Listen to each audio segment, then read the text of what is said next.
Hello sports lovers, this is शोइकौत। आप सबका स्वागत है इस चैनल पर जिसका नाम है स्पोर्ट्स टॉक्स अल्टीमेट। मैंने इस सीरीज का नाम रखा है स्ट्रेट टॉक्स। इस नए सीरीज में मैं आपके साथ किसी भी एक पर्टिकुलर स्पोर्ट्स के इंटरेस्टिंग फैक्ट्स, थिंग्स, गॉसिप्स और हिस्ट्री के बारे में शेयर करूंगा, जो आप सबको पता हो भी सकता है और नहीं भी। लेकिन इस वीडियो को आखिर तक देखना, क्योंकि मैं इस वीडियो में अपना ओपिनियन भी देने वाला हूँ। तो चलिए, without wasting any time, it's show time. Hello दोस्तों, तो आज इस वीडियो में मैं आपको बताने वाला हूँ क्या क्या चेंजेस आया है क्रिकेट में इस पैंडेमिक के बाद। लेकिन उससे पहले जान लेते हैं कि पैंडेमिक से पहले आखिरी कौन सा इंटरनेशनल मैच खेला गया था। तो आप सबको बता दूं, इस पैंडेमिक से पहले ऑस्ट्रेलिया और न्यूजीलैंड के बीच 3 मैच का ओडीआई सीरीज़ खेला जा रहा था, जहां पर 13 मार्च को इस साल में पैंडेमिक से पहले आखिरी इंटरनेशनल मैच खेला गया था ऑस्ट्रेलिया और न्यूजीलैंड के बीच में। और आप सबको एक फैक्ट के बारे में बताओ तो 2020 साल में ये पहला ऐसा इंटरनेशनल मैच था जो कि खेला जा रहा था एम्प्टी स्टेडियम में, यानी कि यहाँ पर कोई भी ऑडियंस नहीं होने वाले थे, पूरा स्टेडियम एम्प्टी होने वाला था। वही आपको मैच के रिजल्ट्स के बारे में बताओ तो ये मैच ऑस्ट्रेलिया ने जीत लिया था 71 रन से। वही आपके दिमाग में ये सवाल उठ रहा होगा कि इंडिया का आखिरी मैच कौन सा था। तो आप सबको बता दूं, पैंडेमिक से पहले इंडिया वर्सेस साउथ अफ्रीका का एक ओडीआई सीरीज़ होने वाला था 3 मैच का, जहां पर इंडिया होस्ट करने वाला था। लेकिन 12 मार्च को पहला ओडीआई खेला गया था, उससे पहले ये अनाउंस किया जाता है कि ये सीरीज़ एम्प्टी स्टेडियम में होने वाला है।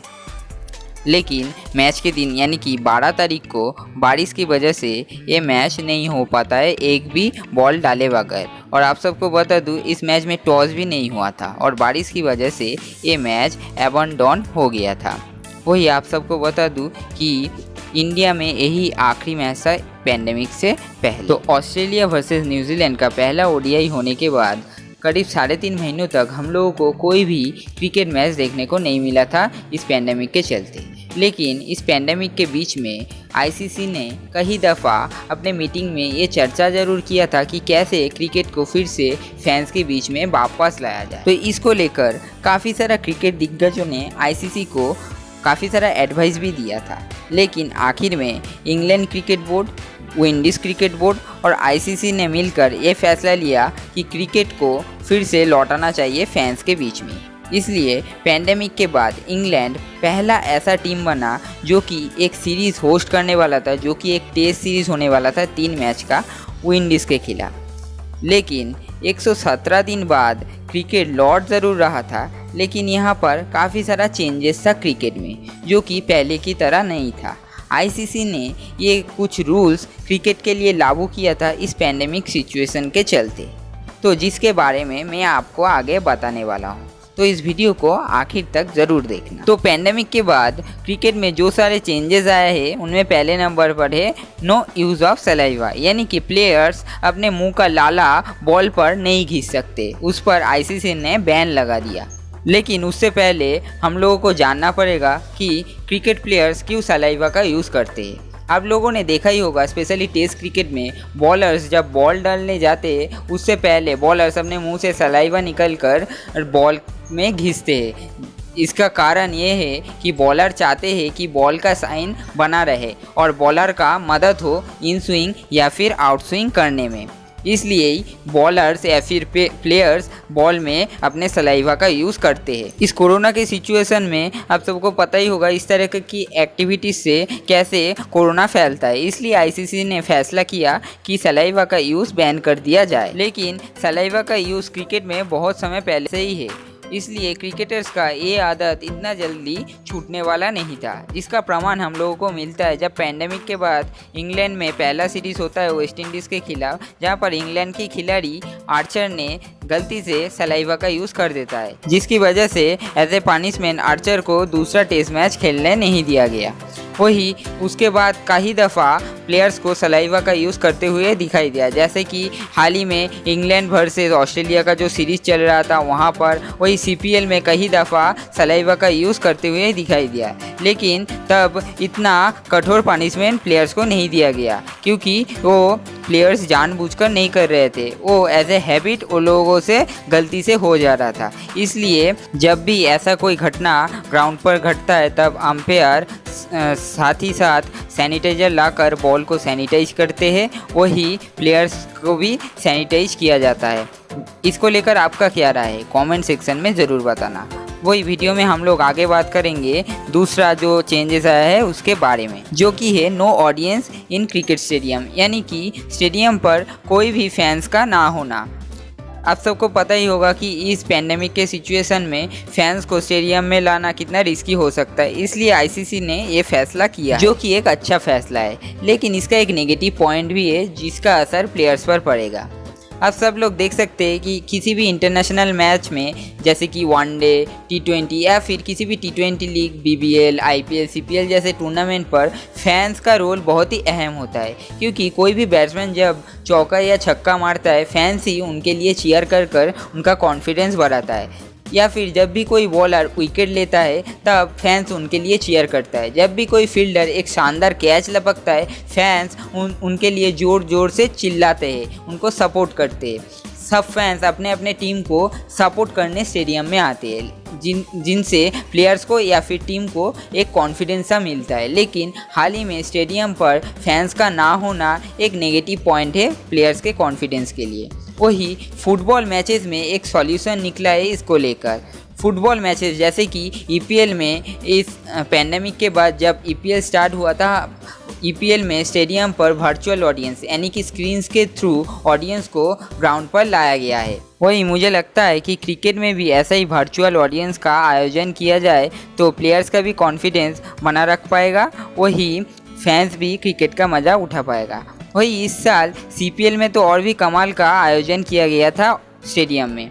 वहाँ पर सारे स्टेडियम पर आप लोग स्क्रीन पर देख सकते हैं ऐसे ही प्लेकार्ड के थ्रू फैंस को बैठाया गया था, जिससे प्लेयर्स को ऐसा लगे कि स्टेडियम पर फैंस मौजूद है। इस रूल की वजह से और एक नेगेटिव पॉइंट सामने आ रहा है प्लेयर्स के लिए, जो कि है जब भी कोई बैट्समैन अभी छक्का लगाते हैं तब फील्डिंग टीम में से किसी भी एक खिलाड़ी को जाकर बॉल ढूंढना पड़ता है और वापस लाना पड़ता है। इससे पहले जब भी फैंस होते थे तब छक्का लगाने के बाद फैंस ही बॉल को वापस फेंक देते थे, लेकिन अभी एम्प्टी स्टेडियम होने के कारण प्लेयर्स को ही बॉल ढूंढकर लाना पड़ेगा। आपको एक फन फैक्ट बताओ तो हाल ही में जो इंग्लैंड वर्सेस ऑस्ट्रेलिया का सीरीज़ हुआ था वहां पर बिलिंग्स ने एक छक्का लगाया था जो कि स्टेडियम के बाहर गया था। वहां पर केन रिचर्डसन जाकर, जो कि 12 मैन थे, जाकर बॉल लेकर वापस दिया था, जिसे देखकर मुझे तो बहुत हंसी आ रहा था। आपको क्या लगता है इस रूल के बारे में कमेंट में बताना। वही तीसरा जो रूल है वो है कोविड सब्स्टिट्यूशन, लोकल अंपायर और एक्स्ट्रा DRS को लेकर। पहले हम लोगों को जानना पड़ेगा कोविड सब्स्टिट्यूशन है क्या। ये रूल सिर्फ टेस्ट मैचेस के लिए लागू होता है। अब सबको पता ही होगा टेस्ट मैच 5 दिन का होता है, तो पहले दिन के आखिर में या फिर दूसरे दिन के आखिर में कोई भी प्लेयर का अगर कोविड टेस्ट किया जाता है और उसका रिपोर्ट पॉजिटिव आता है तो फिर वो प्लेयर तो कंटिन्यू नहीं कर पाएगा, तो उस प्लेयर के बदले में वहाँ पर वो टीम दूसरा कोई प्लेयर ले सकता है एज ए कोविड सब्स्टिट्यूशन। इसलिए ये रूल को लागू किया गया है, जो कि मुझे लगता है एक अच्छा रूल है। वही दूसरी तरफ जो लोकल अंपायर का रूल है उसके बारे में मैं आपको बताता हूँ। ये मान लीजिए कि इंग्लैंड में मैच हो रहा है, तो वहाँ पर जो अंपायरिंग कर रहा है वो अंपायर इंग्लैंड का नहीं होता, वो दूसरे देश से आता है, क्योंकि यहाँ पर न्यूट्रल अंपायरिंग होना ज़रूरी है। लेकिन इस पैंडेमिक के सिचुएशन में आप सबको पता ही होगा कि इंटरनेशनल फ़्लाइट्स बंद है, इसलिए दूसरे देश से अंपायर लाना मुमकिन नहीं है। इसलिए ICC ने ये फैसला किया है कि जिस देश में खेला हो रहा है उस देश का लोकल अंपायर उस मैच में अंपायरिंग करेगा। इसलिए ICC ने और एक रूल बनाया जो कि है एक्स्ट्रा DRS। लोकल जो अंपायर्स होता है वो उतना एक्सपीरियंस नहीं होता है, इसलिए उन लोगों का डिसीजन उतना अच्छा नहीं भी हो सकता है। इसलिए प्लेयर्स के सुविधा के लिए ICC ने एक एक्स्ट्रा DRS का बंदोबस्त किया है, यानी कि ODI मैचेस में अब तक 1 DRS मिल रहा था, लेकिन पैंडेमिक के चलते अभी हर टीम को 2 DRS मिलने वाला है ODI मैचेस में। वही टेस्ट क्रिकेट में 2 DRS मिल रहा था, जहां पर अभी 3 DRS मिल सकता है। पैंडेमिक के बाद ICC का जो सबसे बड़ा रूल क्रिकेट के लिए लागू हुआ है वो है बायो बबल सिक्योरिटी। ये बायो बबल सिक्योरिटी क्या होता है उसके बारे में पहले हम लोग जान लेते हैं।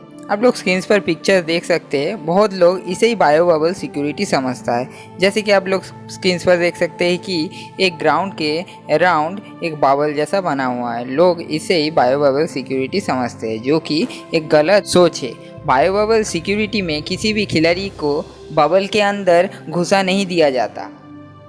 बायो बबल सिक्योरिटी बनाया गया है ताकि खिलाड़ियों को, अंपायर को या फिर स्टाफ्स को कोविड के इस सिचुएशन में कोविड से सुरक्षित रखा जा सके, इसलिए बायो बबल सिक्योरिटी का आयोजन किया गया है।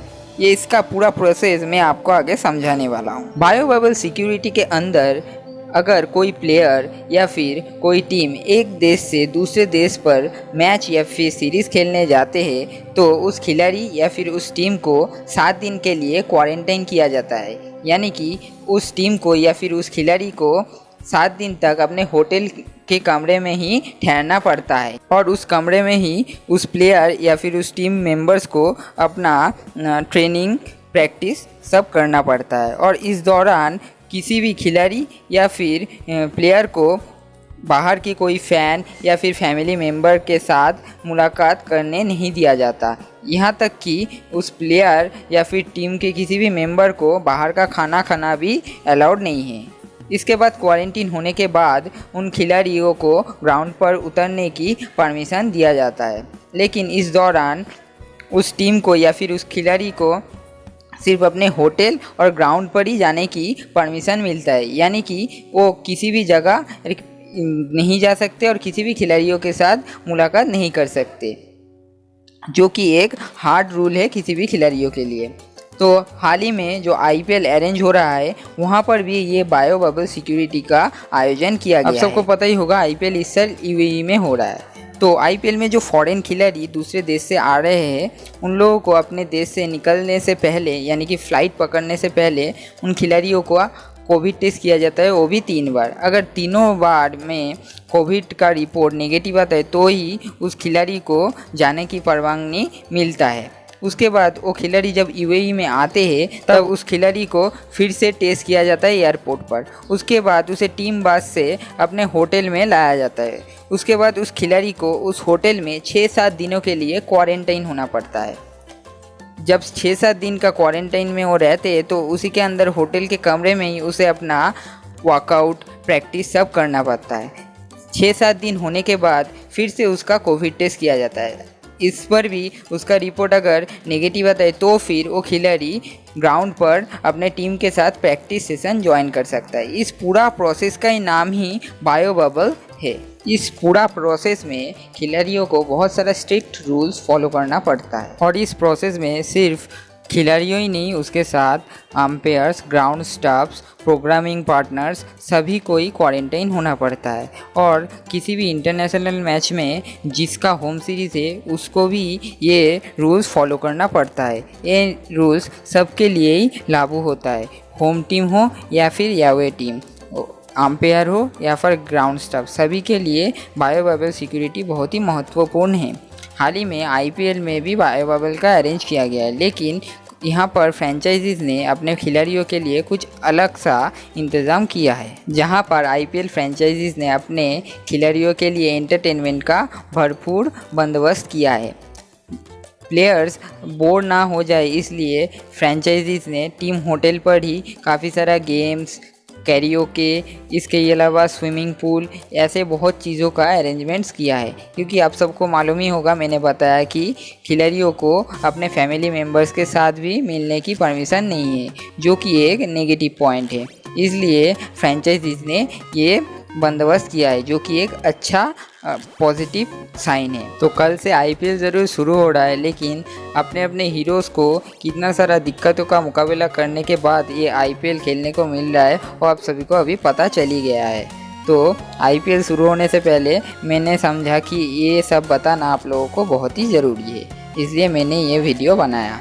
तो आप सबको ये वीडियो कैसा लगा, मुझे ये सीरीज़ कंटिन्यू करना चाहिए या फिर नहीं, ये सब मैं आपके ऊपर छोड़ रहा हूँ।